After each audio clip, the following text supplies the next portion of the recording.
Kita beralih ke informasi lain, pemirsa. Presiden Prabowo Subianto mengundang legenda investasi asal Amerika Serikat Ray Dalio guna mengupas lebih lanjut terkait Badan Pengelola Investasi Danantara di Istana Kepresidenan pada Jumat siang.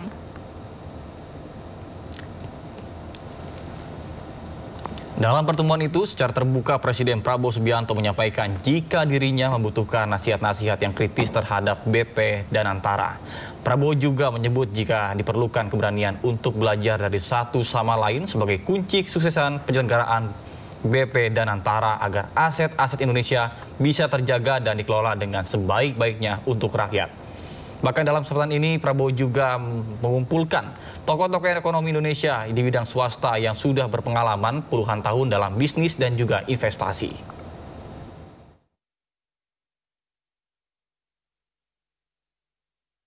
Mengundang tokoh-tokoh ekonomi Indonesia di bidang swasta yang sudah punya pengalaman sendiri puluhan tahun dalam manajemen, dalam investasi, dalam pengelolaan untuk bersama-sama dengan pemerintah sehingga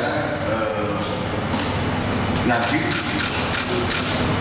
pelaksanaan daripada Danantara ini akan dilakukan dengan cermat dan dengan teliti. Kita mengundang semua pihak yang bisa memberi kepada kita suatu pandangan-pandangan yang kritis, pengalaman mereka, bagaimana mereka melakukan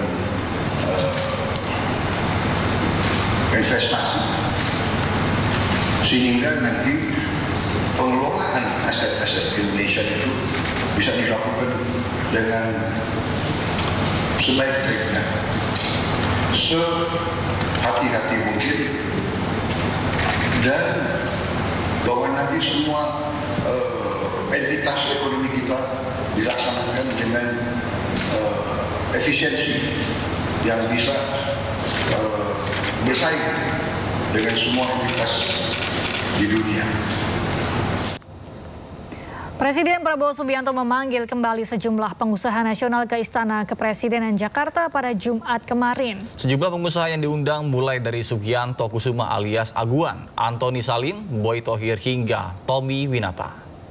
Terus bahas apa sih Pak sama Presiden?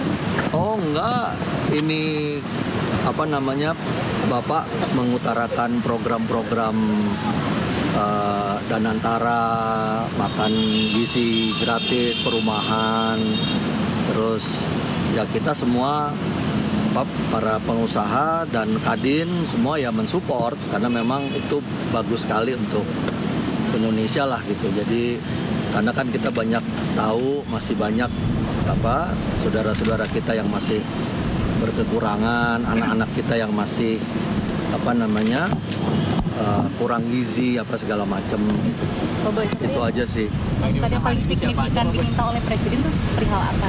Ya kita diminta semua pihak, baik itu pengusaha, baik itu masyarakat menengah, baik itu individu, baik semualah kita bergotong royong bersama-sama membangun negara ini gitu. Karena memang kalau bukan kita siapa lagi kan gitu. Nah, jadi menurut saya bagus sekali lah memang dan kita yakin ya seperti yang saya sampaikan ke Bapak Presiden juga waktu kebetulan kan hari Selasa juga saya sama teman-teman di Capital Market begitu saham turun kan kita juga support kan, ada buyback segala macam, langsung kan rebound gitu. Jadi itu menunjukkan bahwa kalau kita sama-sama, kita gotong royong, kita kompak, insya Allah negara kita tuh secara fundamental bagus kok gitu loh.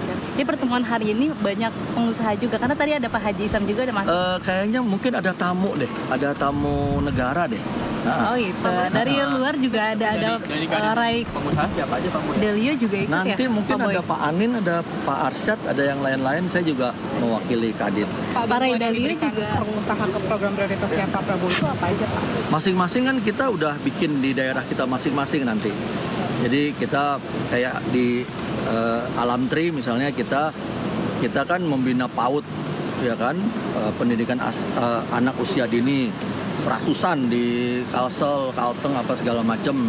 Nah, ke depan mungkin kalau dulu pendidikan, saya mungkin nanti mau kasih makanan bergizi juga untuk anak-anak PAUD itu, karena selama ini saya pikir cuma pendidikannya aja gitu, ternyata mungkin asupan gizinya kan kurang gitu. Jadi saya pikir wah benar juga masukan dari Bapak Presiden gitu. Berarti akan rencana bantu MBG atau gimana Pak? Beda-beda.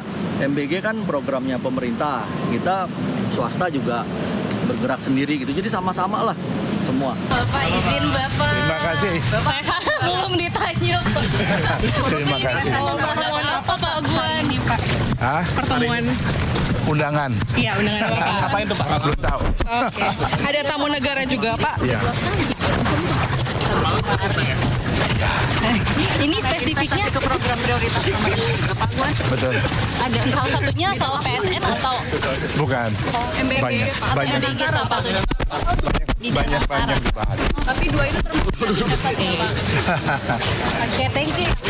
Untuk membangun, menciptakan lapangan pekerjaan. Ada kesepakatan nggak Pak tadi di dalam lebih bahas apa? Penciptaan lapangan pekerjaan. Itu yang jadi fokus utama ya. Iya, penciptaan lapangan pekerjaan. Bapak tadi bilangnya ada jubir juga deh. Jubir Pokoknya ada ditunjuk. penciptaan lapangan pekerjaan, juga supaya masyarakat lebih baik, hidupnya lebih makmur. Di bidang apa Pak? Dan segala macam. Ini merespon soal maraknya PHK ya Pak? PHK ya Pak? Ya, itu ya, kita masuknya supaya ke depan PHK selesai. Ada disinggung Terima kasih soal ya. Danantara nggak Pak tadi? Tadi kan soal pembicara Danantara harus hebat, ya, maju. Ya. Thank you. Pemirsa, Kementerian Perhubungan mendorong pihak swasta untuk turut serta dalam pembangunan SkyTrain di Cibubur dan AIS BSD serta pembangunan kereta semi cepat Jakarta-Surabaya. Pasalnya kedua proyek transportasi tersebut dipastikan tidak akan menggunakan dana APBN. Kementerian Perhubungan memastikan akan melanjutkan pembangunan proyek transportasi massal kereta semi cepat Jakarta-Surabaya dan SkyTrain di daerah Cibubur serta AIS BSD.